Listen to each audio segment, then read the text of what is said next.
Welcome back to Norse Mythology 101.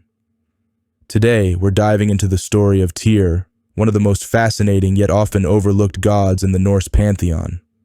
Known as the god of war, law, and justice, Tyr's tale is one of bravery, sacrifice, and unyielding principles. While not as celebrated as Odin or Thor, Tyr's legacy is deeply ingrained in the mythology, and his story offers a profound look into the Norse ideals of honor and duty. Tyr, or Tiwaz in older Germanic traditions, is one of the oldest gods in the Norse pantheon. His name is etymologically linked to the Proto-Indo-European Deivos, meaning God, reflecting his ancient origins. In fact, Tyr's roots likely predate many of the more famous Aesir gods like Odin and Thor, positioning him as a deity of great significance in early Germanic religion.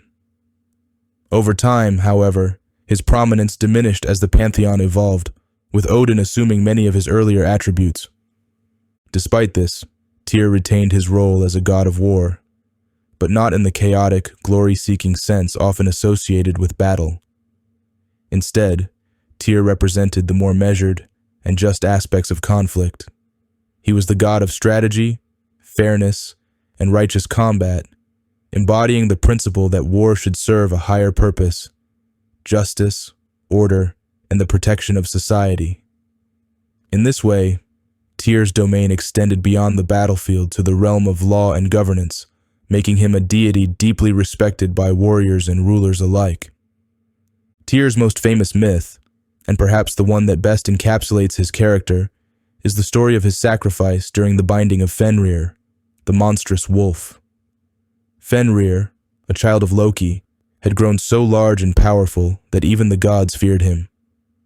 The Aesir sought to bind Fenrir with a magical chain, Gleipnir, crafted by the dwarves from seemingly impossible materials: the sound of a cat's footsteps, the beard of a woman, the roots of a mountain, the breath of a fish, and the spittle of a bird. Fenrir, however, was not easily deceived. Sensing a trap, the wolf demanded that one of the gods place their hand in his mouth as a show of good faith while the chain was being secured. The gods hesitated, knowing the risk, but Tyr stepped forward without hesitation. He placed his hand in Fenrir's jaws, fully aware of the consequences. As the chain tightened and Fenrir realized he had been tricked, the wolf bit down, severing Tyr's hand at the wrist. This act of sacrifice cemented Tyr's reputation as a god of honor and courage. By willingly giving up his hand to ensure the safety and order of the cosmos, Tyr demonstrated the Norse ideal of placing the greater good above personal gain. His loss was not just a physical one, but also symbolic, representing the price of justice and the sacrifices required to uphold it. Tyr's single-handedness became a defining feature in mythology and art, often depicted as a badge of honor rather than a mark of weakness. His story stands as a testament to the Norse belief that true strength lies in one's ability to endure loss for the sake of others. This theme resonates deeply in a culture that valued loyalty, bravery, and the willingness to face inevitable hardship with dignity.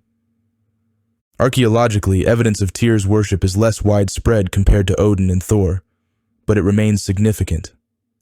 Place names like Tiso in Denmark and Tisvilde in Sweden bear his name, suggesting localized centers of devotion. Inscriptions and artifacts often depict Tyr with his missing hand, reinforcing his association with sacrifice and justice. In earlier Germanic traditions, he was likely one of the most venerated gods, as suggested by the day of the week named after him, Tuesday, derived from Tuesday. Tyr's role in the Norse pantheon, however, was somewhat eclipsed in later mythological narratives. As Odin rose to prominence as the All-Father and god of war, many of Tyr's attributes were absorbed into Odin's persona. This shift likely reflects changes in societal values and the centralization of power in the Viking Age, where cunning and wisdom became as important as brute strength and honor. Despite this, Tyr's legacy endured as a figure of unwavering principles and heroic sacrifice. In mythological terms, Tyr also symbolizes the balance between order and chaos. His role in binding Fenrir can be seen as an attempt to maintain cosmic harmony, delaying the inevitable chaos of Ragnarok. While Fenrir's eventual escape and role in Ragnarok are well documented, Tyr's actions remind us of the eternal struggle to preserve order, even in the face of overwhelming odds. Culturally, Tyr's influence extended beyond the myths themselves. He was a god of contracts and oaths, invoked in matters requiring integrity and fairness. Warriors swore oaths in his name before battle, seeking his blessing for a just and honorable fight.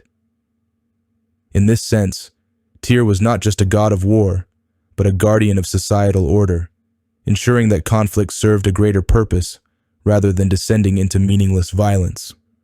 In modern interpretations, Tyr often serves as a symbol of sacrifice and moral courage.